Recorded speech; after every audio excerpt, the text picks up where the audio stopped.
International Labor Organization defines child labor as work that is mentally, physically, socially, or morally dangerous and harmful to children. It also interferes with their schooling. Humans are not considered adults until they are at least 18 years of age. A young person under the age of 18 does not have the same mental, physical, or emotional skills and abilities as an adult. Child labor has not affected me personally, but I have researched it over the last few weeks. Exploiting children by putting them to work in an environment where they are not developed enough to handle it is a worldwide crisis that needs reformed. Today I'll be discussing how children are put to work before they are physically and mentally mature enough to handle the demands of a job without safeguards in place for their well-being and what we can do to fix it. In many countries around the world, there are no laws in place to regulate child labor, and children are often exploited and put in dangerous positions. Without any labor laws in place, often countries will allow young children to work the job that would normally be done by an adult because they can pay them less or because the child needs to contribute to the family's income. When a young child is put to work, less time is going into educating and nurturing that child. And by doing so, the child does not fully develop like children in more developed countries like the United States. In underdeveloped countries around the world, companies use child labor to help fulfill production demands. According to an abstract done at Singapore Management University, there are numerous examples of items produced by child labor. That includes cotton from Uzbekistan, cocoa from the Ivory Coast, carpets and garments from India and Pakistan, and electronic products and toys from China. In developing countries, families often need the income that their children will bring in, and it is thought that to be the parent's decision if the child works or not. According to an article Thomas Paley wrote for the Journal of Economic Issues, the problem of exploitative child labor has received much attention in recent years.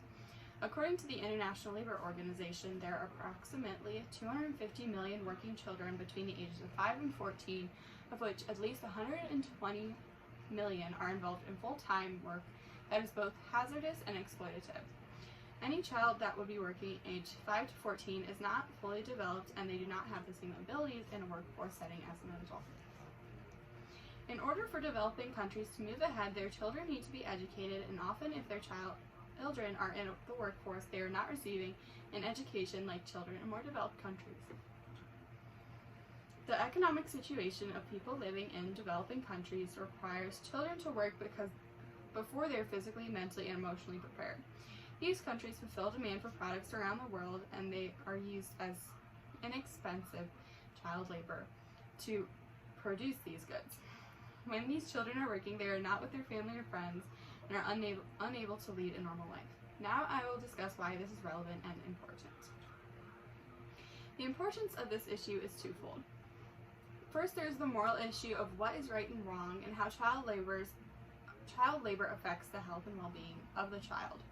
And this is, of course, morally wrong. Second is how having the child workforce affects the country in a negative way. Children's health can also be affected by having to work. They can get injured more likely than an adult would on the job because their strength and reflexes are not the same as a fully developed human. Their mental health can also be affected by having to work full-time and not be able to spend time with family or friends or learn the skills that a normal kid would in school. The countries that employ a child workforce are developing countries. These countries need to focus more on moving ahead and becoming more advanced. By not educating their children to the highest potential, it sets the country up for future failure. By limiting children's growth to the country is doing away with future professionals that could help in the advancement of the country. It would be going away with scientists, medical professionals, economists, lawyers, and other scholars that would help move the country forward.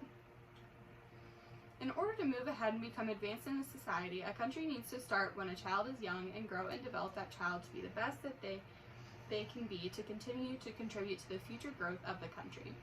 So what will happen if this problem is not addressed? If this problem isn't addressed, children will continue to be exploited and put in harm's way. If the issue isn't addressed, things will continue how they are. If nothing is done, things will not happen on their own because child labor is cheap labor, and children will still be put in harm's way.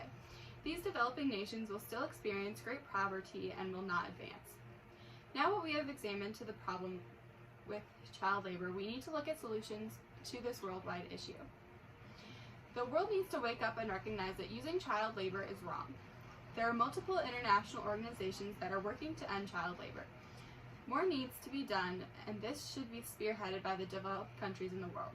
The agencies that are currently working to end child labor should form some kind of coalition to work together. Developed countries should sanction these countries to convince them to reevaluate their position in child labor. The organizations that are working towards banning child labor provide the education and assistance needed to enact new regulation in the developing countries. We can also implement this by placing economic sanctions on the countries that participate in child labor to put pressure on them to end the child labor. If the developing countries that currently have a child workforce do away with this practice, children's lives around the world will improve and these countries will become more advanced. If children are able to grow and learn all around the world, the quality of living will improve and children's minds and creativity will be expanded. You never know the possibilities and discoveries these young minds can hold. Looking at the issues with child labor and the possible solutions it brings us to the conclusion that something needs to be done right now. The negative effects on children that are required to work at a young age are many, and we as a society need to do something to fix that. What we can do to help is educate ourselves. Another thing we can do is to keep these things in mind when it's time to vote and take a look at more progressive candidates that might help fix the problem. The phrase let kids be kids is true in many ways, but especially in relation to child labor. Kids working means less time to get an education, hang out with friends and family, and just be a kid. Something needs to be done to change this process, and everyone can help fix it, even if it means educating yourself on the problem. Children are our future. Teach them and encourage them to grow, and they will lead the way into a better tomorrow.